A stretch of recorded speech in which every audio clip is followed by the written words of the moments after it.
Hello viewers, welcome back to my another vlog. তোমরা সবাই কেমন আছো? আশা করি সকলেই খুব ভালো আছো।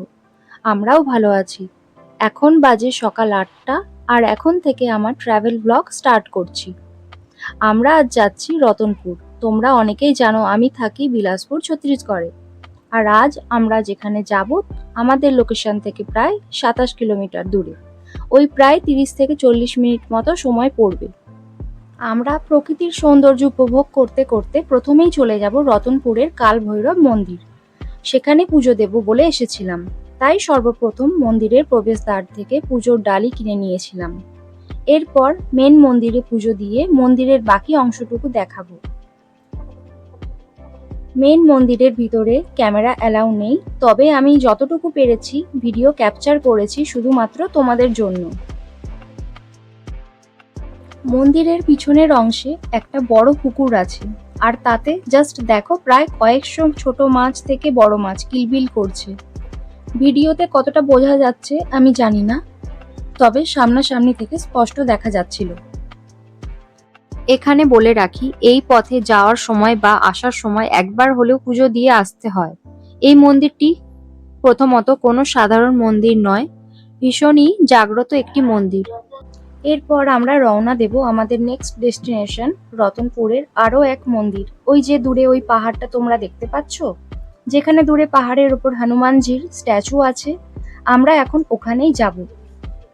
এই পাহাড়ের নিচের অংশে আছে মহালক্ষ্মী লক্ষ্মী দেবী মন্দির।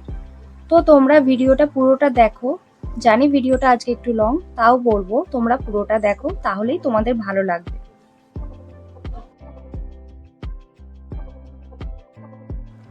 আমরা এখন মেন গেট দিয়ে প্রবেশ করেছি। প্রথমেই কার পার্কিং করে নিতে হবে। এরপর প্রথমেই আমরা যাব মহালক্ষ্মী লক্ষ্মী দেবী মন্দির।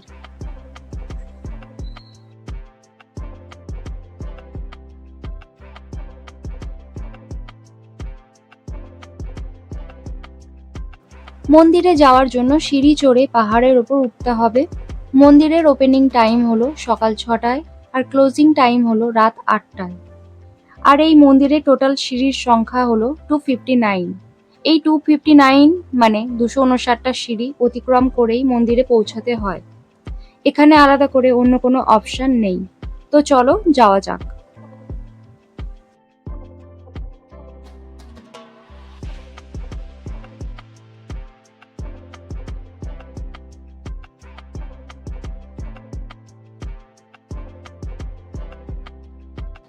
আমরা এখানে মাঝে মধ্যেই ঘুরতে আসি, তো অবশেষে 259টা সিঁড়ি পেরিয়ে চলে এসেছি মহালক্ষ্মী মন্দিরে। চলো এবার তোমাদের মন্দিরটা ঘুরে দেখাই।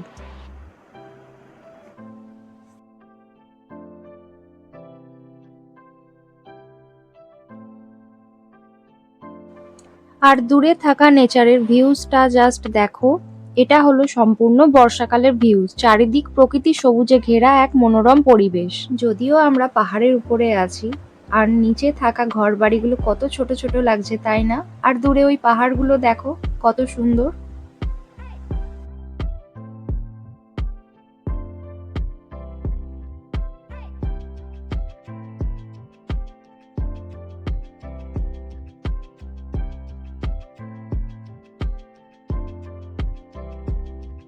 তো আমরা এখন চলে যাব। কিছুক্ষণ আগে তোমরা দেখেছিলে পাহাড়ের টপে যে হনুমানজির স্ট্যাচু আছে।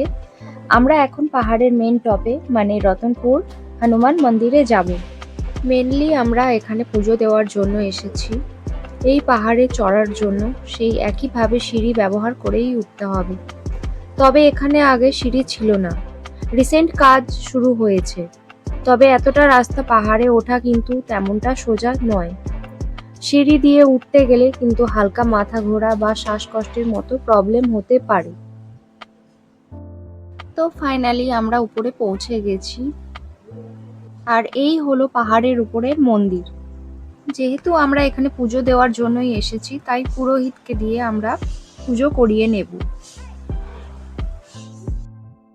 এখানে ডেলি রাম, মাতা সীতা, লক্ষ্মণ ও হনুমানের পুজো করা হয়। আমাদের এখন পুজো দেওয়া কমপ্লিট। এখানে আমার ঈশান ওর পাপাকে বলছে মন্দিরের ঘন্টা বাজাবে, পাপা হেল্প করো।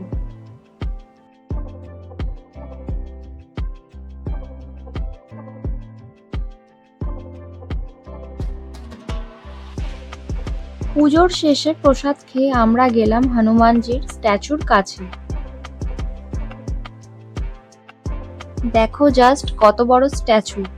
এখানকার একটা হিস্ট্রি আছে, কোনো এক সময় এই পাহাড়ে স্বয়ং হনুমানজি এক ঝড় বৃষ্টির সময় পাহাড়ে আশ্রয় নিয়েছিলেন। তারপর থেকেই এখানে মন্দির প্রতিষ্ঠা হয়। এটা হলো পাহাড়ের সবথেকে টপ এরিয়া।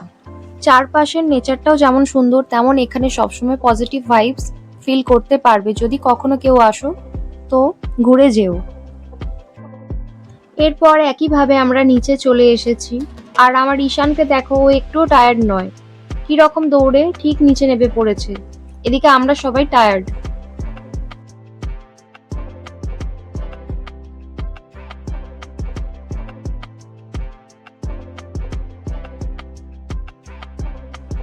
এরপর আমরা যাব মেন এন্ট্রান্সের কাছে থাকা শিব মন্দিরে।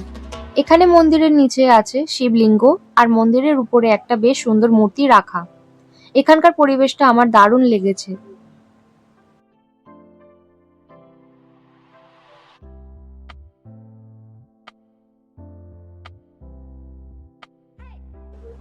এরপর আমরা যাব আমাদের ফোর্থ ডেস্টিনেশন, রতনপুরের প্রসিদ্ধ শ্রী মহামায়া দেবী মন্দির।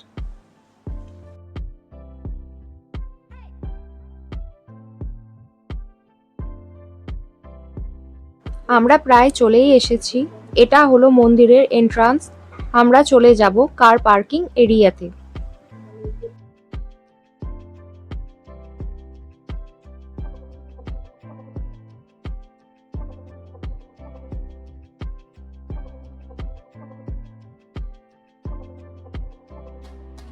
আমরা মন্দিরের সামনে দিয়ে এন্ট্রি করব না, শর্টকাট ওয়ে, মন্দিরের দুটো রাস্তা, তাই পিছনের রাস্তা ধরে আমরা মা মহামায়া মন্দিরে প্রবেশ করব।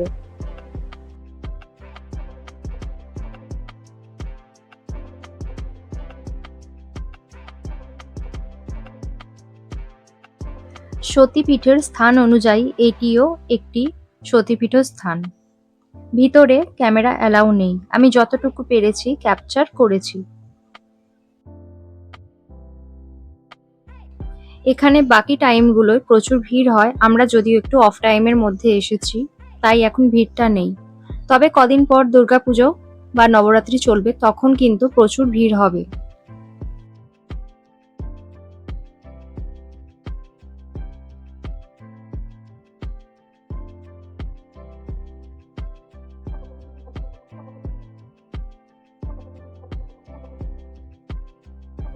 এটা হলো মা মহামায়ার অরিজিনাল পিকচার, আর বাইরে বিভিন্ন দেবদেবীর মূর্তি রাখা, যা একইভাবে ডেলি পুজো করা হয়। এটা হলো মন্দিরের বাইরের জায়গা, খুব সুন্দর তাই না? আর এটাই হলো মন্দিরের সেই সামনের প্রবেশদ্বার, যেখান থেকে এন্ট্রি করা হয়। আর আশেপাশে অনেক দোকানপাট আছে, তোমরা চাইলে এখানে কিছু কেনাকাটাও করতে পারো। এরপর আমরা মন্দির থেকে বেরিয়ে যাব। আমাদের নেক্সট ডেস্টিনেশন হলো গির্জাবন হনুমান মন্দির।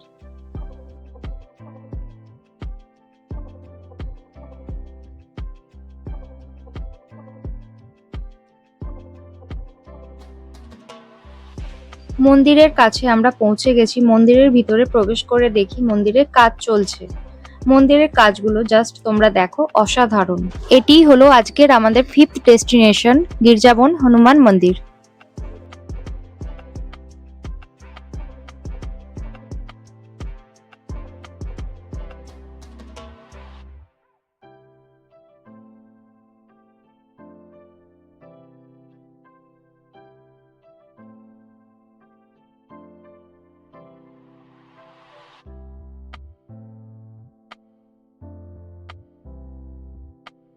এখানে কিছুক্ষণ থাকার পর আমরা চলে যাব আজকের আমাদের সিক্সথ ডেস্টিনেশন, রাম টেকরি মন্দির।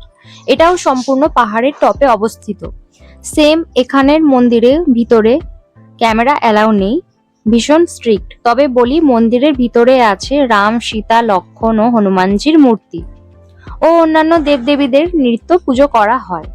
আর এখানকার মেন অ্যাট্রাকশন হলো রামশিলা বা ভাসমান পাথর, যা দিয়ে রাম সেতু বানানো হয়েছিল। যদি কখনো কেউ আমাদের ছত্তিশগড় ঘুরতে আসো তাহলে অবশ্যই এই জায়গাগুলো একবার হলেও ঘুরে যেও। আশা করি খুব ভালো লাগবে। জানি আজকের ভিডিওটা একটু লং, তবুও বলবো কেমন লাগলো জানিও।